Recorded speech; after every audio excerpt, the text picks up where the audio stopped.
तो school performance में और कंसंट्रेशन में, मतलब पढ़ाई में बच्चे इसमें कैसे ये लोग कर पाते हैं, मतलब प्रॉपर कंसंट्रेट नहीं कर पाते, क्या इसी की वजह से?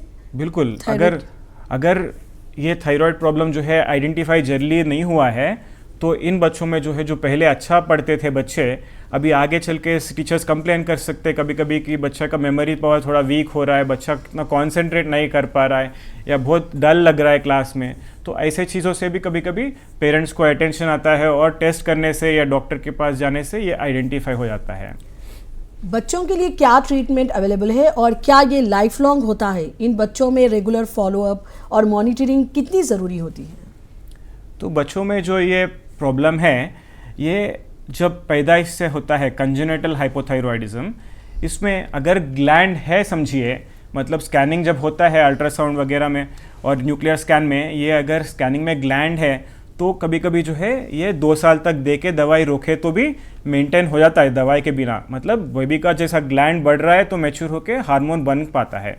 तो ऐसे चीज़ जो है, ऐसा नहीं है कि जब पैदाइश से है इनको जो है ज़िंदगी भर रहेगा, मगर जब ग्लैंड ठीक से नहीं फॉर्म हुआ है, ग्लैंड बिल्कुल नहीं है या फिर छोटा ग्लैंड है या ग्लैंड ऊपर नीचे है, तो उन सिचुएशन में अक्सर ये लाइफ लॉन्ग रहता है।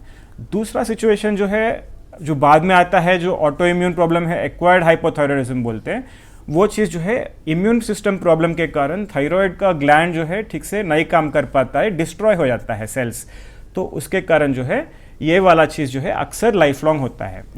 डायग्नोस करने के लिए कौन से टेस्ट करवाने ज़रूरी होते हैं? तो जनरली जो है ये डायग्नोसिस के लिए पहले ब्लड टेस्ट होता है, जांच। उसमें अक्सर जो है T3, T4 TSH या फ्री T4 TSH जो है हम एडवाइस करते हैं।